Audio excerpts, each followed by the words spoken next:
Happy New Year's, everyone! My name's Erik, and I've been creating a city block building game called ShantyTown, where you create dense urban environments by placing objects one at a time. Since the gameplay loops are all in order as we saw in the last video, check it out in the description below, I wanted to spend some time adding a bit of spice to the game in 3 specific ways. New buildings to add, adding background flair, and adding a custom language. So let's get to it. When playing the game by myself back to front, it felt like there was not enough to differentiate one level from another. It felt like you place some houses and things here, move on, place some houses and things there, move on, and repeat. I assumed that the objects and the locations themselves would be interesting enough, but I came to the conclusion that we need more shapes and sizes of buildings. Some areas are just fine how they are, and a good use of those pieces, but other areas need to stand out a bit. I started with this Teahouse building and some new wall designs, and it already gives this single building location some much needed spice.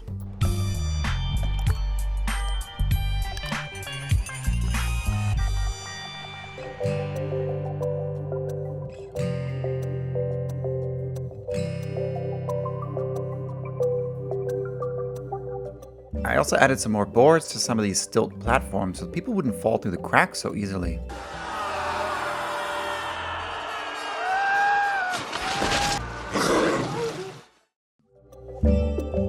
Speaking of which, I thought it could be kind of fun to place these stilt platforms yourself, so I made that a feature as well.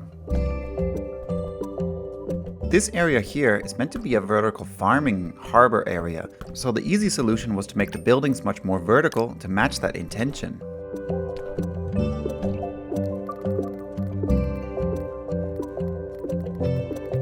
It looks and feels very unique to create, so I'd call that a success.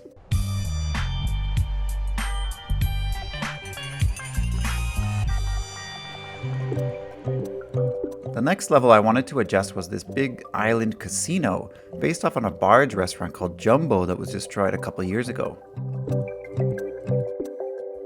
I decided to make a grand hotel piece to put as the center. It's really fun to balance where you're going to place this front-facing massive object compared to the kitchen and other buildings and decorations. I still think there's more object types that could go into this area to make it feel more like a casino, so if you have ideas, please share them below. All around, another success.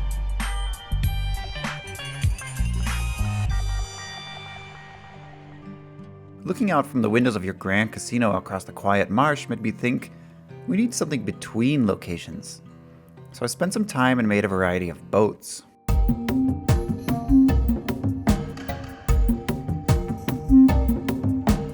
I created some paths for those boats to follow and let them go on their way. In the meantime, I also created some UI which allows you to change the rotation of the sun, which is pretty fun. I'm not sure where to put this yet, but I'm glad I made it.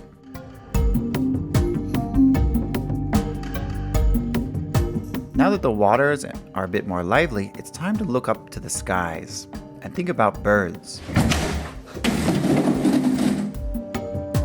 I started with a pretty dopey looking bird in Blender, and I'm not about to add a skeleton mesh and animate this bad boy just for a small background element, so instead I'm going to use shaders to bring these guys to life. I start by painting the vertex colors red and blue. Red for the wings, blue for the tail.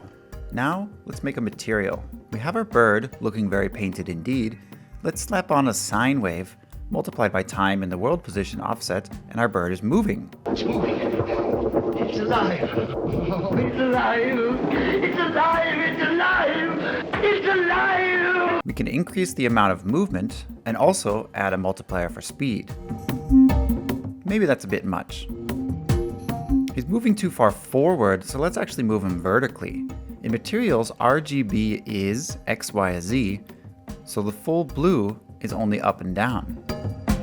That's great, but it's not really bird-like, is it? Let's isolate the tail color, and already it's looking better. If we add a little delay to the red color movement, it looks like the bird is flapping. I was gonna stop here, as that looks pretty good already, but I decided to add this double cosine randomizer to make the bird glide a bit once in a while. Let's change its color back to white, and add it into a Niagara particle simulator, and voila! We have ourselves some birds. There we go, spice added. I tried to add a per instance random here so they don't all flap at the same time, but it doesn't seem to work, probably because it's a particle. If you have any ideas, please let me know. It's a nice starting point, but now I realize how much time I spent making birds. It's back to the important stuff. Right after this one distraction.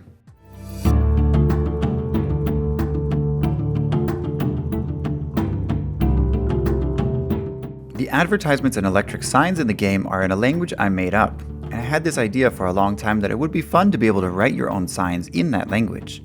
So I did it.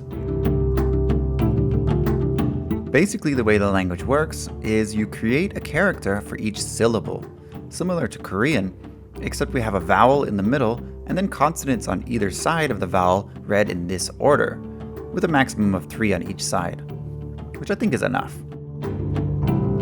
This is a phonetic alphabet, so I had to create a custom keyboard for all the vowels, and it's also missing some letters like J, C, and X, which are redundant, but includes other letters like SH, TH, and NG. The whole thing was a bit tricky to put together because the symbols have different shapes and sizes depending on where they're put or how many other letters there are. I created this whole thing as a widget and thought I could put it into the world like that, only to realize that UI textures can't have emissive in the world, which means they can't glow like neon. This meant I had to redo all that organization into an actor blueprint, and it works.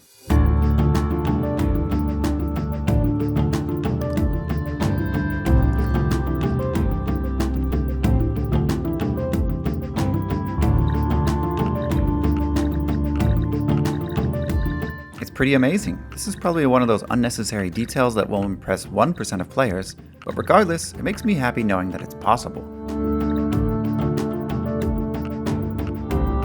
I think that's another dolloping of spice.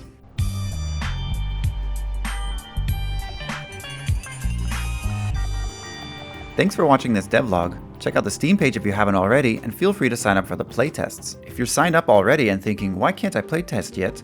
Well, although the process looks pretty good, there's still a lot to be done to clean up the game to make it playable. My goal is to have this done this month, so keep your eyes open for that. But I think that's all for now. Take care.